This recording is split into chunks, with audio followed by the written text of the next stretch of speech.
Japan एक बहुत ही interesting देश है। अक्सर लोग इस छोटे से देश को और इसकी ताकत और कैपेबिलिटी को अंडर एस्टिमेट करते रहते हैं, लेकिन क्या आपको पता है जापान दुनिया का दूसरा सबसे डेवलप्ड देश है और ये छोटा सा एक हमारे राजस्थान स्टेट के बराबर आकार का देश साल भर में जितनी संपत्ति जनरेट करता है उतना हमारा पूरा देश भी नहीं कर सकता और इसीलिए जापान जीडीपी में दूसरे नंबर पर आता है आफ्टर यूएसए एंड चाइना। यहाँ के लोगों को हर चीज को मैक्सिमम बेनिफिट के लिए यूज करना आता है और जहाँ यूएसए जैसे देश हर चीज को एक कदम आगे से सोचते हैं, जापान में लोग उसी चीज को 4 कदम आगे से सोचते हैं और यही रीजन है कि जापानीज टेक्नोलॉजी दुनिया की सबसे एडवांस्ड, सबसे एफिशिएंट और सबसे ज्यादा मार्केटेड टेक्नोलॉजी है। 30-35 साल पहले जब जापानीज इकोनॉमी को धक्का लगा तो उस इकोनॉमी को बचाने के लिए जापानीज लोगों ने ऐसे नए आइडियाज निकाले कि आज वहाँ जो भी जाता है उसे लगता है कि मानो किसी ने उसे एक टाइम मशीन में बैठा दिया हो और वो 1000 साल आगे पहुँच गया हो। और फ्रेंड्स, इस बात का मैं जीता जागता प्रूफ हूँ। जब मैं जापान गया था तो मैंने इस देश में ऐसी टेक्नोलॉजीज, ऐसी फैसिलिटीज और ऐसी चीजें देखी जिनकी मैंने कभी भी कल्पना भी नहीं की थी। कभी सोचा भी नहीं था कि हमें इन सब चीजों की भी जरूरत पड़ सकती है। और आज के इस वीडियो में मैं आपसे अपना वही एक्सपीरियंस शेयर करना चाहूंगा और आपको बताऊंगा जापान के बारे में 10 ऐसी माइंड ब्लोइंग बातें जिससे साबित होता है कि जापानीज लोग 2019 में नहीं रहते बल्कि 3019 में रहते हैं। So friends, let's get started. Number 10. Vending machines. अब फ्रेंड्स, आपने स्कूल या ऑफिस में, रेलवे स्टेशंस या एयरपोर्ट्स में वेंडिंग मशीन्स का इस्तेमाल तो जरूर किया होगा, लेकिन जहां हमारे शहरों में बस कुछ चंद जगहों पर ही वेंडिंग मशीन्स पाए जाते हैं, वहीं जापान में आपको हर 200 से 300 मीटर की दूरी पे एक वेंडिंग मशीन जरूर मिलेगा। पूरे देश में 5.5 मिलियन से भी ज्यादा वेंडिंग मशीन्स है, जिसका मतलब कि वहाँ के हर 25 लोगों के लिए एक वेंडिंग मशीन है। लेकिन आखिर ये लोग इतना चिप्स और चॉकलेट कैसे खा लेते हैं? आखिर वेंडिंग मशीन्स में तो यही सब मिलता है ना। Well, not in Japan. Japan की वेंडिंग मशीन से आप कुछ भी खरीद सकते हो। कुछ भी से मेरा मतलब है कुछ भी। चिप्स, चॉकलेट और सोडा तो बहुत ही आम चीज है। यहाँ की वेंडिंग मशीन सब्जी, दूध, अंडे, अंडरवेयर, फ्लावर्स, बर्गर्स, अम्ब्रेलास और यहाँ तक की पपीज भी बेचती है। नंबर 9. Capsule hotels. जापान दुनिया का इकलौता देश है जहाँ कैप्सूल होटल्स का ट्रेंड है। कैप्सूल होटल्स असल में बहुत ही कॉम्पैक्ट और छोटे होटल्स होते हैं जहाँ रूम स्पॉट्स की तरह होते हैं और एक के ऊपर एक स्टैक किए हुए होते हैं। आपका रूम बस इतना बड़ा होता है कि आप उसमें लेट सके और बिना छत से टकराए बैठ सके और इन छोटे रूम्स या पॉड्स में आपकी जरूरत की हर चीज अवेलेबल होती है। चार्जिंग पोर्ट, बेड, पिलो, सामान टांगने के लिए हुक्स, एक छोटा सा शेल्फ और एक लाइट।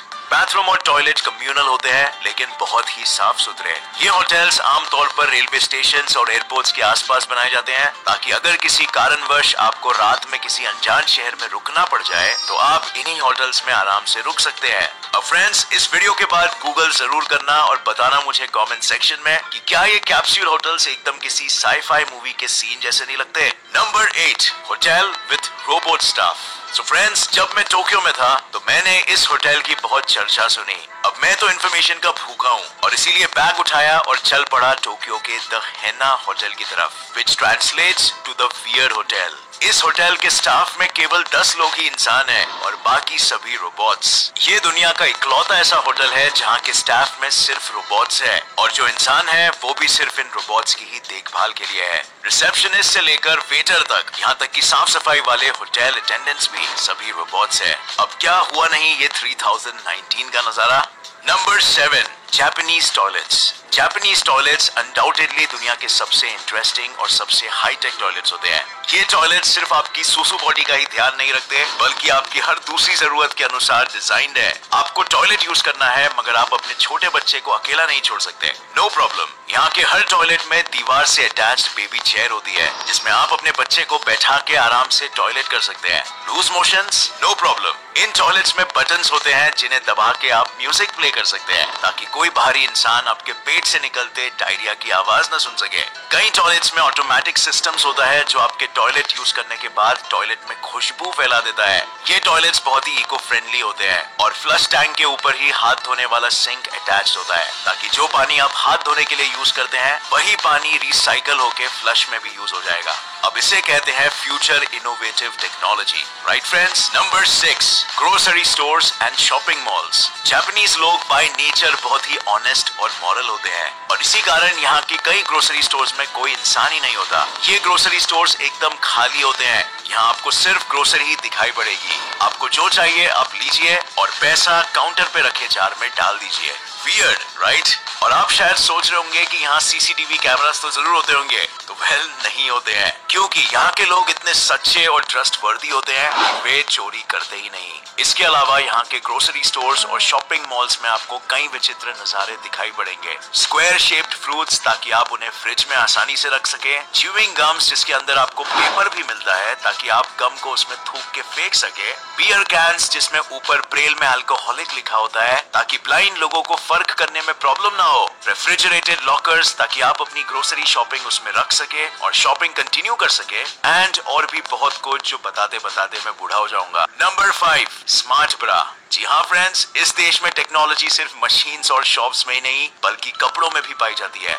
ये स्मार्ट ब्रा जिसका नाम है द ट्रू लव टेस्टर ऐसी टेक्नोलॉजी से इन्फ्यूज्ड है कि जो औरत इसको पहनती है उस औरत की फीलिंग्स ये ब्रा हर पल मॉनिटर कर पाती है और ब्लूटूथ के जरिए उसके स्मार्टफोन में ये इन्फॉर्मेशन फीड करती रहती है। इन इमोशंस की इन्फॉर्मेशन को एनालाइज करके वो एप्लीकेशन सेंसर्स को बताता है कि क्या लड़की चाहती है कि सामने वाला उसकी ब्रा खोले या नहीं। अगर लड़की इंटरेस्टेड है तो आदमी लकी है और ब्रा और अगर नहीं तो सॉरी माय फ्रेंड, आज तुम्हारा लक खराब है। आप भी अगर जापान जाए तो अपनी गर्लफ्रेंड को ये बार जरूर गिफ्ट कर सकते हैं और टेस्ट कर सकते हैं अपनी प्यार की ताकत। Number 4, Japanese restaurants. शायद पूरी दुनिया में जापान के ही रेस्टोरेंट्स होंगे जहां आपका खाना बिल्कुल वैसा दिखेगा जैसा कि पोस्टर्स में दिखता है। मैं आज तक जहां भी गया हूं वहां मैं एटलीस्ट एक बार जरूर डिसअपॉइंट हुआ हूं, क्योंकि जैसे आपको पता है पोस्टर्स में जो दिखता है वो असल में मिलता नहीं। लेकिन जापान में मुझे एक भी बार ऐसा फील नहीं हुआ। जितनी ऊंची कॉफी की टॉपिंग स्टारबक्स के पोस्टर्स में बनी थी उतनी ही ज्यादा टॉपिंग मुझे असल में भी मिली।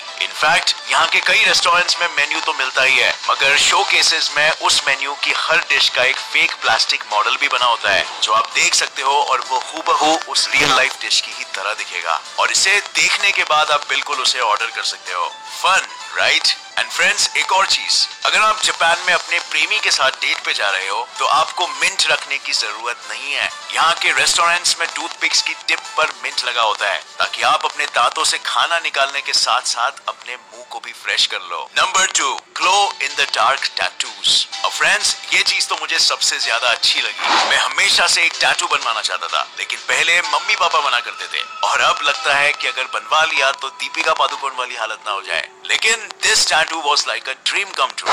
ये टैटू चिप्स के पैकेट में आने वाले बच्चों वाले glow in the dark tattoos जैसे नहीं होते। ये glow in the dark tattoos permanent होते हैं और इन टैटूज को बनाने के लिए जो इंक यूज की होती है उसमें स्पेशल अल्ट्रावायलेट टेक्नोलॉजी इन्फ्यूज्ड होती है जिससे कि अंधेरे में ये टैटूज ग्लो करते हैं और इनमें भी कई सारी वेराइटीज होती है। अगर आप चाहते हैं कि आपका टैटू सिर्फ अंधेरे में दिखे तो आप वो बनवा सकते हैं और अगर आप चाहते हैं कि वो नॉर्मली भी दिखे तो आप वो भी बना सकते हैं। सो फ्रेंड्स, आप में से जो भी मॉम डैड की डर की वजह से टैटू नहीं बना पा रहा, book a ticket to Japan and जाओ जी लो अपनी जिंदगी। Number 1, transport. जापान की बुलेट ट्रेन्स तो पूरी दुनिया में फेमस है ही, लेकिन यहाँ की इन बुलेट ट्रेन्स की सिर्फ स्पीड ही माइंड ब्लोइंग नहीं है। टोक्यो की यूरिका मोम लाइन की ट्रेन्स में कोई ड्राइवर्स ही नहीं होता और ये ट्रेन पूरी तरह से कंप्यूटराइज्ड है। इसके अलावा इन ट्रेन्स में कई एडिशनल फैसिलिटीज जैसे कि secluded smoking areas, baby chairs और फुटपैथ्स तक होते हैं ताकि आप अपने सुहाने सफर को और सुहाना बना सके।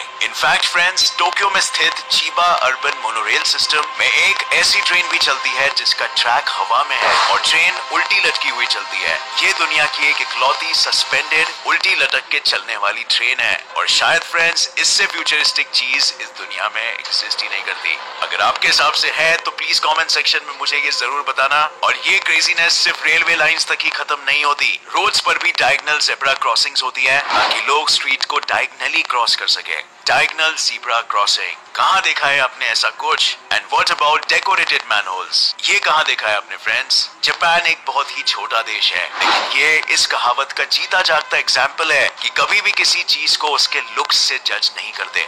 और अब मेरे एम्बिशियस दोस्तों, अगर आपको बिजनेस के लिए स्टार्टअप आइडियाज चाहिए तो बुक करिए अपनी जापान की टिकट और यहाँ भी